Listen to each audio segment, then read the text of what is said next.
I've always been chronically online. It's not something I'm proud of, but it's how I pass the time. When boredom creeps in, my fingers find their way to my keyboard and I start Googling names, places, conspiracy theories, random bits of trivia that catch my fancy. I've Googled my own name before just to see what comes up. I've looked up friends, acquaintances, even strangers whose names I overheard in passing. It's a habit, a compulsion really. The internet is a rabbit hole, and I'm the kind of person who dives in head first. Last night though, I did something I'd never done before. I Googled my wife's name. Sarah. Her name is Sarah. It's a common enough name, paired with a last name that's equally unremarkable. I'm not sharing it here because I don't want anyone tracking us down. Doxing is a real thing, and I've read enough horror stories on forums to know better. But I typed her name into the search bar, not expecting much. Maybe I'd find a LinkedIn profile or an old social media post. Something mundane to chuckle about before moving on to the next distraction. What I found instead was something I'll never forget. The first result was an obituary. My stomach did a little flip, but I brushed it off. It's a common name, I told myself. There are probably dozens of Sarahs out there with the same last name. People die every day. It's just a coincidence. Out of curiosity, I clicked the link anyway. I figured I'd skim it, laugh at the absurdity of it, and move on. When I saw her face, my heart plummeted like a stone dropped into a well. The photo on the obituary page was Sarah, my Sarah. Blonde highlighted hair that caught the light just so. Dark eyes that always seemed to hold a secret even when she was laughing. The same smile that made me fall in love with her 3 years ago. I stared at the screen, my breath catching in my throat. The dates below the photo made my head spin. 1986 to 2012. According to this, she died when she was 26. I met her when she was 27. The room felt colder suddenly. The hum of the air conditioner seemed louder, more oppressive. I leaned closer to the laptop screen as if getting closer would somehow make the image less real. There's no way, I whispered to myself. This has to be a mistake. A doppelganger maybe, someone who looks exactly like her with the same name and the same birth year. But even as I tried to rationalize it, a part of me knew it was too much of a coincidence. I forced myself to read the obituary. Each word felt like a nail hammering into a coffin. It mentioned her love of horses, how she'd spent her childhood riding, and even competed in local shows. It described her volunteer work at a soup kitchen, through her church, her quiet dedication to helping others. It talked about her career as a biologist, postdoc, her passion for studying ecosystems and preserving endangered species. Every detail matched my Sarah. The Sarah who told me stories about galloping through fields as a teenager. The Sarah who still volunteered at the local shelter when she had time. The Sarah who could talk for hours about her research, her eyes lighting up with every new discovery. There was no way this could be a coincidence. My hands shook as I scrolled back to the photo. It was her. The same slight tilt of her head, the same way her lips curved into that warm, familiar smile. I felt like I was staring at a ghost. My chest tightened, and for a moment I forgot how to breathe. What you looking at? Sarah's voice cut through the silence like a knife. I jumped, my heart slamming against my ribs. She stood in the doorway of the living room, a glass of water in her hand. Her blonde hair was pulled back in a loose ponytail, and she was wearing one of my old t-shirts, the one she always stole when she wanted to be comfortable. She looked so normal, so alive. I slammed the laptop shut on instinct, the sound echoing in the quiet room. Nothing I said too quickly. My voice sounded wrong, high-pitched and strained. I could feel the sweat beading on my forehead. Realizing how guilty I looked, I scrambled for an excuse. I was looking at birthday gifts for you. Her face froze for a split second, and I thought she'd call me out on the lie. My stomach churned as I waited for her to ask to see the screen. But then she smiled that warm, crinkling smile that always made my heart skip a beat. "That's so sweet," she said, her voice soft and genuine. She crossed the room and sat next to me on the couch, her thigh brushing against mine. "Yeah," I mumbled, forcing a smile. My mouth felt dry like it'd swallowed sand. She leaned in, resting her head on my shoulder. Her hair smelled like lavender shampoo, the same scent that always lingered in our bathroom. It was a smell I'd always found comforting, but now it made my skin crawl. I sat there rigid, trying to keep my breathing steady. Her warmth pressed against me, but it didn't feel warm anymore. It felt wrong, like a fire that burned too cold.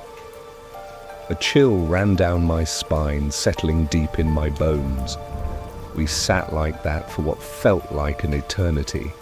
The TV was on in the background, some reality show she liked, but I couldn't focus on it. My mind was racing, replaying the obituary over and over, the dates, the photo, the details that fit too perfectly to be anyone else. I wanted to open the laptop again to double check, to make sure I hadn't imagined it. But she was right there, her arm draped over mine, her breath soft against my neck. "I don't feel good," I said, finally pulling away from her. The words came out before I could stop them. "I'm going to lie down." Her face fell, her lips curving into a pout. "Oh, okay," she said, her voice tinged with concern. "Do you need anything? I can make you some tea." "No, I'm fine," I said too quickly. I stood up, my legs unsteady, and practically bolted for the stairs. Her eyes followed me. I could feel them boring into my back, but I didn't turn around. As soon as I reached our bedroom, I collapsed onto the bed, my heart pounding.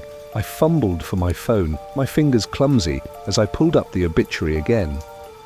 The grainy image of Sarah stared back at me. That smile, those eyes, it was her. There was no denying it now. My stomach twisted as I scrolled through the rest of the search results, desperate for answers. There was more. A Facebook memorial page filled with posts from people I didn't recognize. Friends, colleagues, strangers, all mourning the loss of Sarah. The posts were old, dated from 2012 and 2013. "Rest in peace," one read, "You were taken too soon." Another said, "I'll never forget your laugh." My hands shook as I scrolled through the comments, each one a dagger to my chest. The university where Sarah worked had posted a statement too, offering condolences to her family and friends. It mentioned her promising career, her dedication to her research. It was all so familiar, so painfully real. Then I found something that made my blood run cold. Buried at the bottom of the search results was a news article from a local paper. The headline was like a punch to the gut: "Local biologist found murdered in apartment." I clicked the link, my heart in my throat. The article was sparse, but the details were horrifying. Sarah had been found in her apartment, no signs of forced entry. Her body was partially dismembered, the killer still at large. The police had no leads, no suspects. The article didn't include a photo, but the details were too specific to be a coincidence. The apartment was in the same city where Sarah had lived before we met. The timeline matched perfectly. I sat there staring at the screen, my mind spiraling. If Sarah had died in 2012, how was she downstairs right now? How had I met her a year later? How had we built a life together, gone on dates, gotten married? My head throbbed with the impossibility of it all. I tried to think back to when we first met at a coffee shop near the university. She'd been sitting at a corner table, her nose buried in a book about marine biology. I'd made a dumb joke about her coffee order, and she'd laughed that warm, crinkling laugh.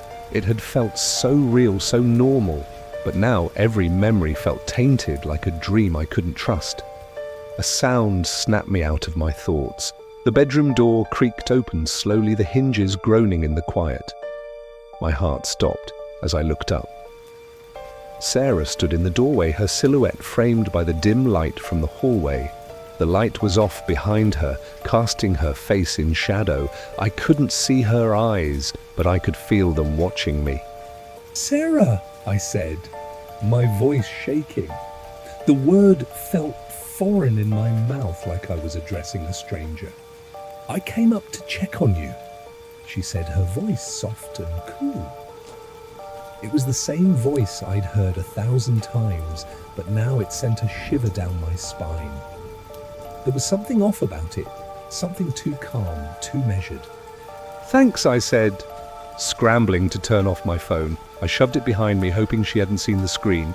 "I'm feeling a lot better now. I'm fine." I'm glad to hear that she said, her voice dropping lower, almost a whisper. She stepped into the room, her movements slow and deliberate.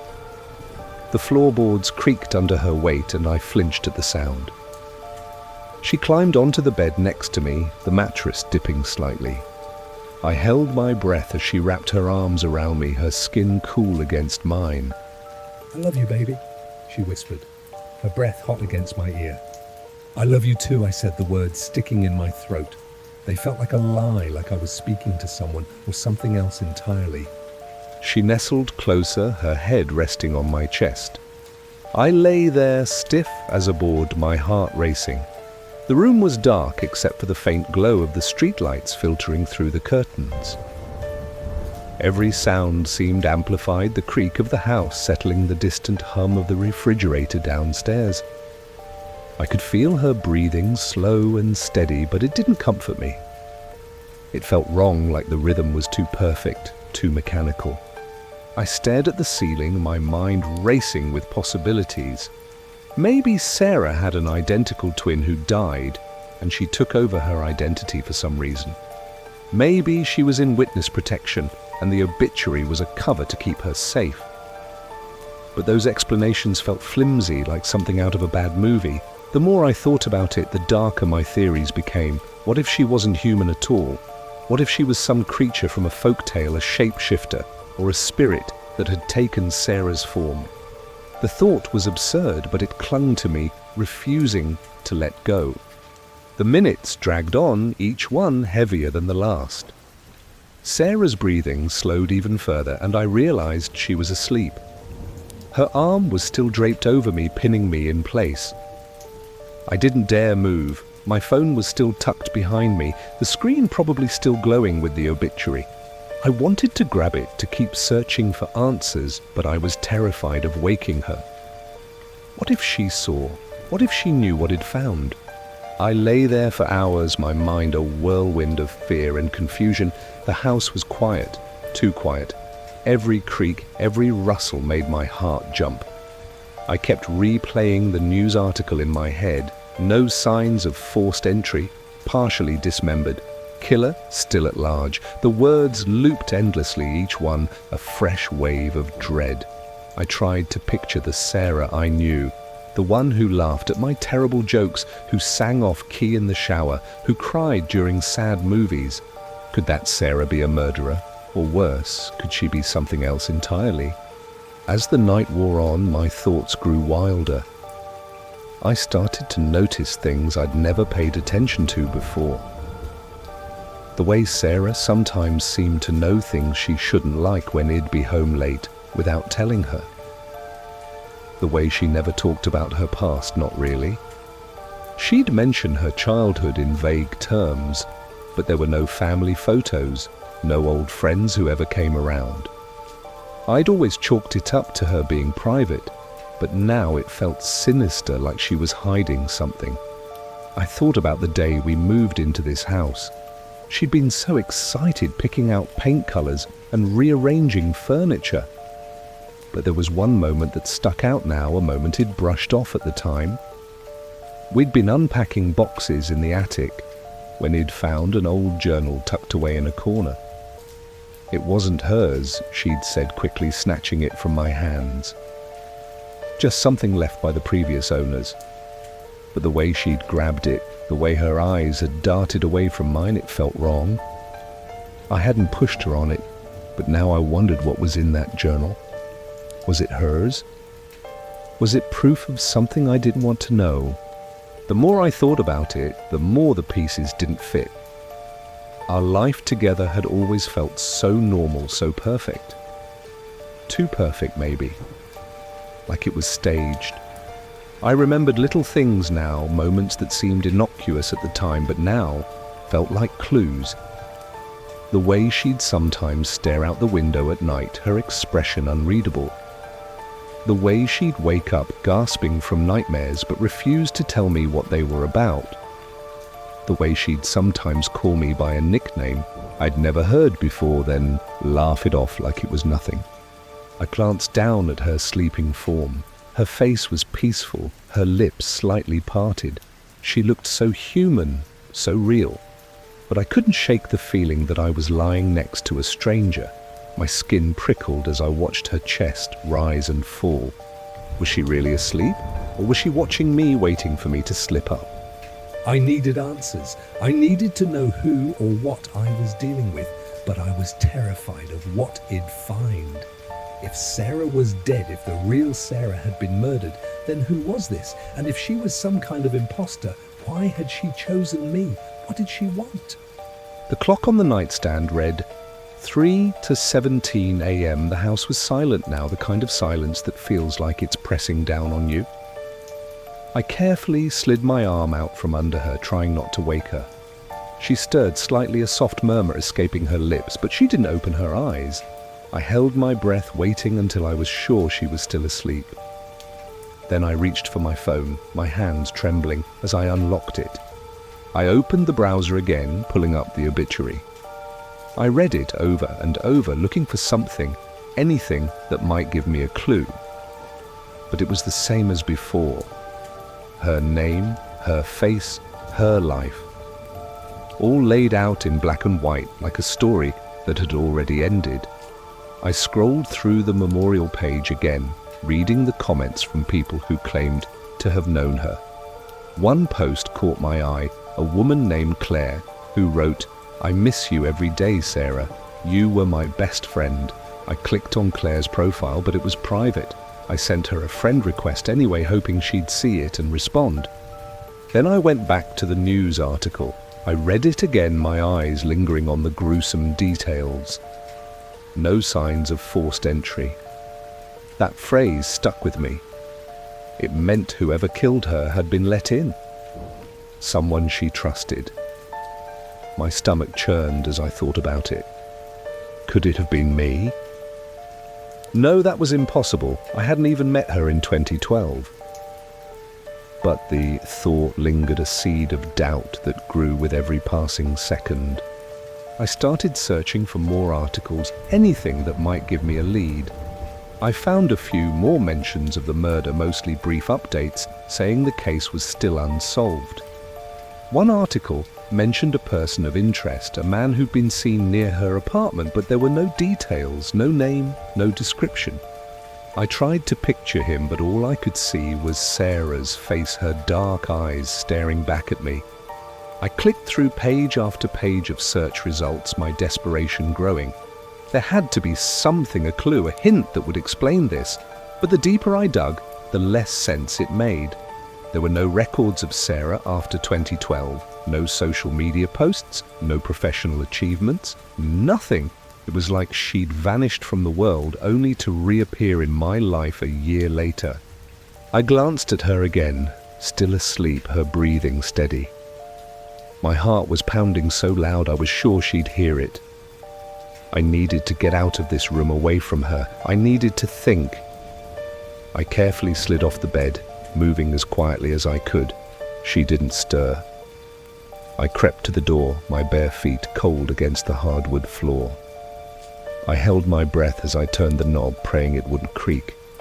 The hallway was dark, the air heavy with the scent of lavender from her diffuser downstairs. I made my way to the guest room at the end of the hall, locking the door behind me. I sank onto the bed, my phone still clutched in my hand. I opened a notes app and started typing everything I'd found. The obituary, the memorial page, the news article. I needed to keep track of it all, to make sense of it. But the more I wrote, the more insane it sounded. I started thinking about what to do next. I could confront her, but what would I say? Hey, I found your obituary online. Are you a ghost? The thought was ridiculous, but it was the only thing that made sense. I could try to find someone who knew her, someone from her past who could tell me the truth. But who? The people on the memorial page were strangers, and I had no way of contacting them. I could go to the police, but what would I tell them? That my wife, who was sitting downstairs watching TV, was supposed to be dead. They'd think I was crazy. I thought about running, just grabbing my keys and leaving in the middle of the night. But where would I go? And what if she came after me? The thought sent a fresh wave of panic through me. I didn't know what she was capable of, if she was some kind of imposter, or worse, some kind of monster. I couldn't just walk away. I needed a plan. I spent the rest of the night in the guest room, my phone battery slowly draining as I searched for answers. I read every article, every post, every scrap of information I could find. But it all led to the same conclusion. Sarah was dead.